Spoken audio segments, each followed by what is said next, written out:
It is always such a pleasure to speak to the both of you, and let's please start with who you play. So first of all, Bryce, tell us about Ellie Conway and what you most loved about her. So I play Ellie Conway. She's a novelist. She's created a celebrated series of spy novels based on Argylle, who's played by Henry Cavill. And she's also someone who's a bit of a loner. Her cat is her best friend. Her second best friend is her mom. And she's very much so devoted to her work. And for me, I related to it so much because I am also a little bit that way, but also my mother is a novelist. And so I grew up in a household of, basically with my mom as Ellie Conway, just so focused on her research and her work and so committed. And so it felt, I was very excited to play this part for those reasons. And Bryan, what can you tell us about Ritter without spoiling much? Ritter is the head of a spy syndicate, and he is very much aware of Ellie Conway and her ability to write these very prescient novels about the spy world. And I feel like she might know more than she's letting on, so I need to go find out what it is that she is up to. I would say that I hate cats, and my best friend is my antique rifle, Clementine. It's the best. Those are the best scenes. We absolutely need to talk about Alfie the cat. How much fun was it to have a character such as him, her, it? Yes, yeah, no, so much fun. Not fun at all. Alfie is played by Chip Vaughn. And Chip is Matthew and Claudia's family cat. And he is the coolest cat. He's absolutely adorable. And I am such a cat person. It was just such a joy working with him.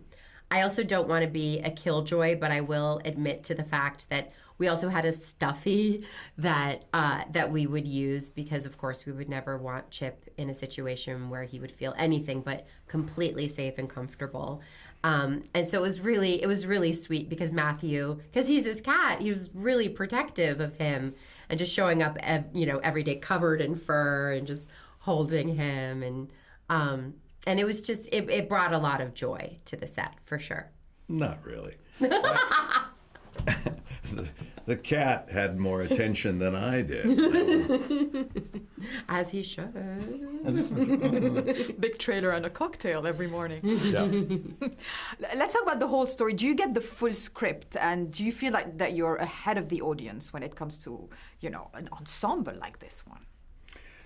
Yes, you get the whole script, and even still, it's very complex.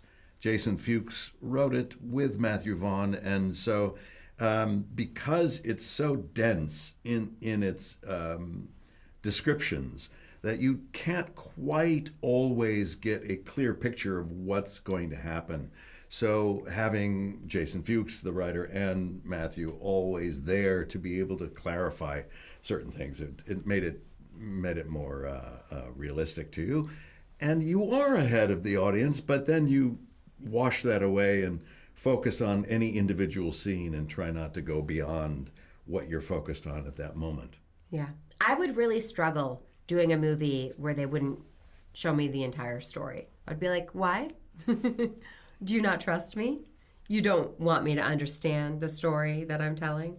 And to that point, Matthew was incredibly inclusive because the script, which was absolutely fantastic, was constantly, there were pivots and additions and flourishes and new ideas. And so because of that, we all really needed to be on the same page constantly and communicating constantly so that we could have a sense of what was in Matthew's mind and what ultimately would be on screen, and it was good. Yeah, a script is like a blueprint. It's like a plans for building a house, but it's not the house.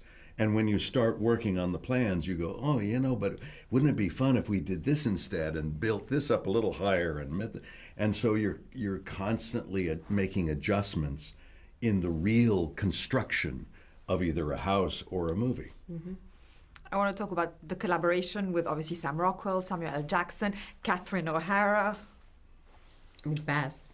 I mean, you look at the lineup of people in this, and it's so much fun to work with them. Some I've worked with before, some are brand new, and it's each one can do leads in their own movies.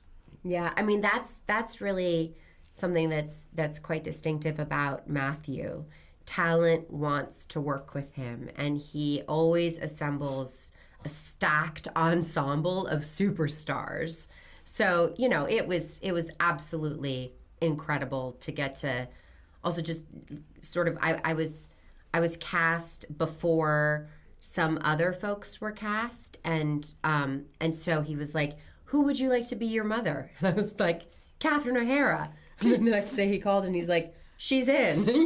So it's just insane. And wow. And Sam Rockwell is such a joy to work with. Henry Cavill is basically the perfect human being. Sam Jackson, Sophia Boutella, Ariana DeBose, John Cena. I mean, the list goes on and on and on. It is such a remarkable cast, and it's such a privilege. Did you approve me too, or I like the third or fourth? I think you might have been involved by then. I don't think so. I think you were involved first. I had to start with you, and then it moved out. Well, it was me and Sam and Henry. Yeah. But it was right away. I mean, I freaked out. Freak out. I freaked out. I mean, it's so Who would you amazing. like to torment you? Bryan Cranston, please. He's the best tormentor. Without giving too much away, was it one of your most physical roles? Not for me. No, I actually didn't have much physical altercations at all. There was a couple little moments, but you. Well, duh. You. Duh. No, I mean. No. No. I'm saying you had a lot. You know what? There were very long hours. Very so I active. wanted to be very prepared for, to stay healthy for the long hours, working every day, all that kind of stuff. And then of course it was so fun to get to learn a little bit how to dance with Sam Rockwell and whatnot. That's very dangerous. Dancing with Sam Rockwell.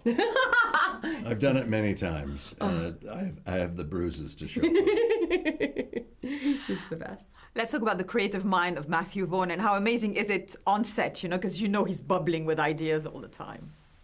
Oh, yes. No, I mean, Matthew is a very specific kind of filmmaker in that he has the visuals in his head. He's seeing it. And it really is every day. It's the adventure of how do we extract the vision from Matthew Vaughn so that we can inhabit that and breathe life into that vision. And so it's very exciting. It's very, very exciting because there's a lot of new ideas and never settling at all, which I so appreciate. I hate leaving a scene and feeling like we didn't get unexamined. it. Yeah. And he's an auteur, so in those instances, you have to give over. You have to say, show me the way, and let me go into your fantasy, your dream world, and we'll see what that's like. And you can't always glean that from the script. So on the day, he's describing where it's going to go, and it's like, okay, let's dive in and see what happens. But the examined world, that's the thing. You want to make sure that by the end of the day you left going, we thoroughly got through every possible scenario in this scene, and it gives the director options in when they're editing to see what's the most effective at any given time. Thank you. That concludes the generic interview. Generic? Yeah, that was Done. generic. Done. Okay.